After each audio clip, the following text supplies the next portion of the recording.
Ration कार्डच्या संदर्भात एक खूप महत्त्वाची अपडेट आलेली आहे, पण बऱ्याचशा लाभार्थ्यांना, मग ते लाडकी बहीण योजनेच्या लाभार्थ्यांना असो किंवा ज्यांच्याकडे कोणतंही रेशन कार्ड आहे, जसं की पिवळा आहे, केशरी आहे किंवा श्वेत म्हणजे व्हाईट रेशन कार्ड जरी असेल, तर अशा सर्व रेशन कार्ड धारकांना आणि लाडकी बहीण योजनेच्या लाभार्थ्यांना खास करून एक GR आला होता 4 एप्रिल रोजी, पण या GRच्या संदर्भात त्यांना बरोबर क्लिअर कट माहिती नाही की या GRचा ना आमच्या योजनेचा काय संदर्भ, रेशन कार्डच्या संदर्भात काय अपडेट आलेली आहे, अशा किती अपडेट येतात आणि किती जातात, मग ह्या अपडेटवर काय लक्ष द्यायची गरज आहे का.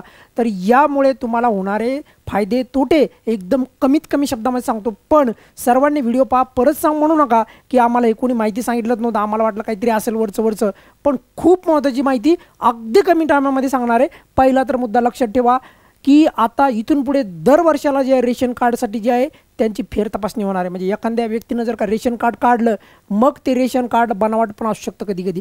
बनावट म्हणजे काय थोडक्यात सांगतोय, समजा एखादा व्यक्ती आहे आणि ते आहेत विदेशी, जसं की तुम्हाला माहिती आहे बांगलादेशी बऱ्याचशा लोकांनी रेशन कार्ड बनावट तयार केलेलं आहे, म्हणजे बांगलादेशी घुसखोर लोकांनी.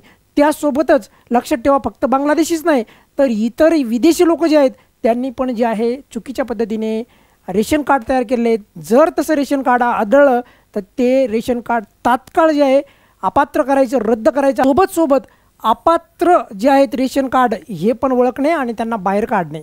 अपात्र रेशन कार्ड म्हणजे काय की असे पण काही लाभार्थी आहेत जे की रेशन कार्ड त्यांना मिळालं नाही पाहिजे, पण त्यांना रेशन कार्ड जे आहे मिळालेलं आहे. तर अशाही रेशन कार्ड धारकांना जे अपात्र आहेत त्यांना पण बाहेर काढण्याचं काम जे आहे तर ते या मोहिमेच्या अंतर्गत करण्यात आलेलं आहे किंवा सुरू झालेलं आहे. कधी मोहीम सुरू झाली? 1 एप्रिलपासून. तुम्ही असं म्हणाल की सर आमच्या गावात तर काहीच नाही झालं, आमच्या गावामध्ये काहीच विचारलं नाही, कोणीच नसन विचारलं. 31 तारखेच्या आत जर का तुमचं अपडेट नाही झालं तर समजायचे रेशन कार्ड विसरून जा. मग त्यामुळे सांगतोय की मी खूप महत्त्वाची अपडेट द्यायलो याच्यामध्ये. आता पहिलं तर मुद्दा लक्षात ठेवा, शासनाचं GR काय एकदा ते तुम्हाला दाखवतो बघा. GR जे आहे हा खूप महत्त्वाचा GR आहे. कोणी काही घाबरून जायची गरज नाही. तुम्ही लाभार्थी आहात ना, म्हणजे तुमच्याकडे रेशन कार्ड आहे ना, याच्यामध्ये काय केलं जाणार आहे ते थोडक्यात सांगतो.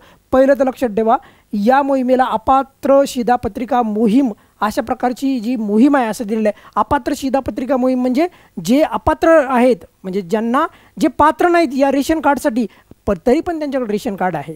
मग त्याच्यामध्ये 2 प्रकारचे लोक असू शकतात. एक तर बनावट पद्धतीने जे आहे विदेशी लोकांनी की तयार केलेलं, आणि दुसरे जे अपात्र असून पण त्यांच्याकडे जे आहे की रेशन कार्ड आहे.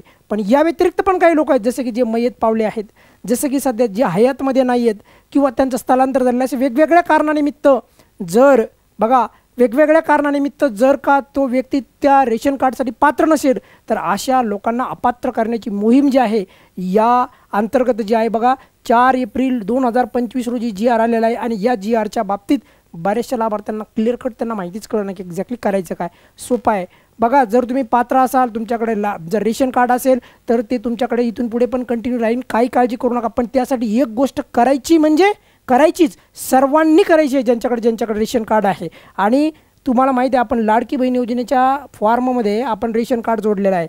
मग आता आपल्याकडे उद्या जर का रेशन कार्ड जर आपण हे अपडेट नाही केलं तर आपलं रेशन कार्ड राहील का? नाही, आपलं रेशन कार्ड बंद होणार. मग त्यामुळे ही अपडेट तुम्हाला कोणी सांगितलं झालं बघा. आणि याच्यासाठी खूप कमी टाईम आहे, पहिला टाईम सांगतो तुम्हाला, नाही तर मधातच व्हिडिओ सोडून जासान आणि ऐन वेळेस परत मग बसायला नको, रडत बसायला नको की मला कोणी सांगितलंच नाही. 1 एप्रिलपासून जी आहे ही मोहीम सुरू झालेली आहे. तुमच्या गावामध्ये जे रेशन कार्डचं दुकान आहे तिथे तुम्हाला असा फॉर्म दिला जाणार आहे बघा. हा फॉर्म तुम्हाला झूम करून दाखवतो. हे बघा फॉर्म तुम्हाला एकदा एक मिनिट बघा. हे बघा, पहिलं तर तुम्हाला एक लक्षात ठेवा की तुम्हाला फॉर्म दाखवतो मी तुम्हाला. हे बघा 1 एप्रिल ते 31 मेपर्यंत म्हणजे याच महिन्यामध्ये तुम्हाला कंप्लीट करणं लागणार आहे. तुमची जी काही मी जे काही प्रकारचं जे काही फॉर्म सांगणार तो फॉर्म भरायचा आहे. आता फॉर्म कसा एकदा तुम्हाला दाखवतो आणि त्यानंतर तुम्हाला काही टेन्शन घ्यायची नाही बघा. एकदा फॉर्म भरला तर हे बघा हा फॉर्म आहे. झूम करू का आता या फॉर्मला? हे बघा हा फॉर्म मी तुम्हाला थोड्या वेळापूर्वी दाखवण्याचा प्रयत्न करू लागलो. हा जो फॉर्म आहे प्रत्येक रेशन कार्डच्या धारकाने भरायचा आहे. यावर जे आहे तुमचा इथला जो फोटो आहे बघा, शिधापत्रिका धारकाचा इथे फोटो चिटकवायचा आहे. आणि यावर जी छोटीशी माहिती आहे, तुमचं नाव, तुमचा पत्ता, व्यवसाय वगैरे वगैरे, शिधापत्रिकाची वर्गवारी वगैरे वगैरे, ह्या छोट्या छोट्या गोष्टी ज्या आहेत तर ह्या तुम्हाला भरायच्या आहेत. जास्त अवघड नाही. या फॉर्मचा नमुना म्हणजेच हा अर्ज किंवा अशा प्रकारचा फॉर्म याची झेरॉक्स प्रत तुम्हाला दुकानदार असून रेशन कार्डचा दुकानदार तर त्याच्याकडे ती उपलब्ध असेल, त्यांच्याकडून ते घ्यायची. आणि उपलब्ध असेल म्हणजे त्यांच्याकडे उपलब्ध केले जाणार आहे हे बी सांगतो आहे मी. म्हणजे समजा तुमच्याकडे डाउनलोड केलेलं नसेल तर रेशन कार्ड जे म्हणजे दुकानदार असतात त्यांच्याकडे ही उपलब्ध केलं जाणार आहे। तुम्हाला हा फॉर्म भरून द्यायचा आहे आणि याच्यासोबत जे आहे तुम्हाला एक पुरावा जोडायचा आहे, कशाचा? रहिवासी असल्याचा। बरेचसे दिले आहेत, म्हणजे ड्रायव्हिंग लायसन असू द्या, ओळखपत्र असू द्या, किंवा गॅस जोडणीचं जे आहे, असे वेगवेगळे तुम्हाला वाचून दाखवतो, म्हणजे तुम्हाला लक्षात येईल। बघा काय काय पुरावे तुम्हाला त्यापैकी असले तरी तुमचं काम धकून जाईल। हे बघा काय काय पुरावे, यापैकी एक द्यायचं, कोणता एक द्यायचा आहे, पण कशासोबत? त्या थोड्या वेळापूर्वी जो अर्ज दाखवला ना, तो अर्ज कुठे भेटणार? रेशन कार्डच्या दुकानात। तिथे जायचे, प्रत्येकानं हे करणं लागणार आहे आणि कधीपर्यंत? 31 मे पर्यंतच करायचं आहे, त्याच्यानंतर नाही। 31 मेच्या नंतर जर नाही केलं तर तुमचं रेशन कार्ड रद्द होणार, रद्द होणार, रद्द होणार। दोनदा तीनदा रिपीट केला, आता क्लिअर कट समजायला पाहिजे। बघा पहिलं तर लक्षात ठेवा, तुम्हाला पुरावा काय काय द्यायचा? एवढ्यापैकी एक द्या, एक तर भाडेपावती द्या, किंवा LPG क्रमांक, जोडणी क्रमांक, किंवा निवासस्थानाच्या मालकी संदर्भातचा जो काही पुरावा, विजेचं बिल किंवा पासबुक किंवा मतदार ओळखपत्र वगैरे वगैरे, आधार कार्ड, ड्रायव्हिंग लायसन, यापैकी एक तर असेल तर त्यावर रहिवासी प्रमाणपत्राचा जो काही रहिवासीचा जो पुरावा असेल तर तो एवढ्यापैकी तुम्हाला एक द्यायचा आहे। आणि एक पण तुम्हाला लक्षात ठेवा, तुम्ही जर का हा फॉर्म भरला, म्हणजे समजा तुम्ही आता गेले तुमच्या गावातल्या रेशन कार्डच्या दुकानाकडे आणि तो जर व्यक्ती म्हणाला की अरे आमच्याकडे तर काही रेशन कार्डचं काय अशी माहिती आलेली नाही, घराघरामध्ये येऊन या प्रकारचा एक शोध मोहीम जी आहे ही पण राबवली जाणार आहे। मी परत सांगतो आहे, प्रत्येक घरी येऊन जे आहे की अशा प्रकारची शोध मोहीम जी आहे 1 एप्रिल ते 31 मे पर्यंत राबवण्यात येणार आहे। हे मी नाही सांगालो, हे डायरेक्ट GR मध्ये मेन्शन आहे। GR आत्ता सध्या आलेला आहे, आत्ता सध्या निर्गमित झालेला आहे। सर्वात महत्त्वाची गोष्ट म्हणजे ज्या लाभार्थ्यांच्या ज्या गावामध्ये आणखी अशा प्रकारचे फॉर्म तुम्हाला उपलब्ध नसतील तर येणाऱ्या टायमामध्ये नक्की तुम्हाला तुमच्या गावामध्ये फॉर्म उपलब्ध होऊन जातील। कदाचित जर त्यांनी डेट जर पुढे भविष्यात जर वाढवून दिली तर त्या संदर्भात पण सविस्तर व्हिडिओ मी तुम्हाला उपलब्ध करून देणार आहे। पण एक गोष्ट लक्षात ठेवा, हा फॉर्म भरायचा आहे आणि यासोबत जे आहे 15 दिवसाच्या आत तुम्हाला यापैकी एक पुरावा द्यायचा आहे। जे आता मी तुम्हाला पुरावे वाचून दाखवले ना, यापैकी एक पुरावा द्यायचा आहे। आता मी जसं सांगितलं तुम्हाला, हे बघा की बघा दुबार, अस्तित्वात नसलेल्या किंवा मयत व्यक्ती आणि त्यासोबतच बघा विदेशी व्यक्ती, हे बघा विदेशी शोध मोहिमेत शहरी भागात। आता खरं तर विदेशी व्यक्ती जे लपलेत ना, कुठे लपलेत माहिती आहे? शहरी भागामध्ये। तर शहरी भागामध्ये जे आहे विशेषतः करून त्यांना जर का त्यांच्याकडे सापडली शिधापत्रिका, ती डायरेक्ट कॅन्सल करून टाकायची।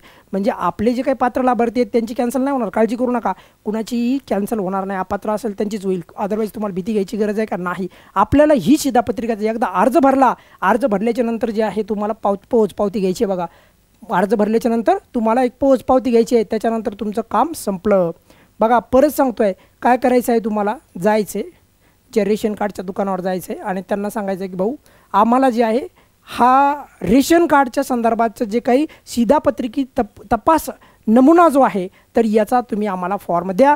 एक फोटो घेऊन जायचा आणि एक पुरावा घेऊन जायचा रहिवाशीचा, आणि त्यानंतर तुम्हाला एक पोहोचपावती पण दिली जाईल आणि ही पोहोचपावती तुमच्याकडे ठेवायची। फॉर्म त्यांना भरून द्यायचा आहे। फॉर्म भरण्यासाठी 1 रुपयाही शुल्क आकारला जाणार नाही, काहीही कुठेही पैसे लागणार नाहीत। क्लिअर झालं सर्वांना क्लिअर झालं का? अशा प्रकारे लक्षात ठेवा, 15 दिवसाच्या आत एक पुरावा द्या, एक पोहोचपावती घ्या आणि हे अर्ज कुठे भेटणार? परत रिपीट सांगतोय, हा अर्ज मिळणार तुम्हाला तो म्हणजे रेशन कार्डच्या दुकानामध्ये।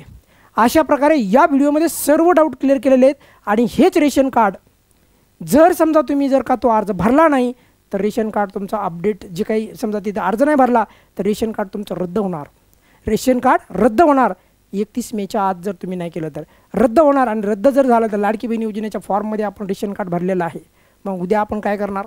त्यामुळे ही माहिती तुम्हाला फक्त 10वा हप्ता याच्यामध्ये न गुंतता उद्या तुमचा जर का लाभ तुम्हाला मिळाला नाही तर तुम्ही परत मला म्हणू नका सर तुम्ही तर सांगितलीच नाही ती माहिती।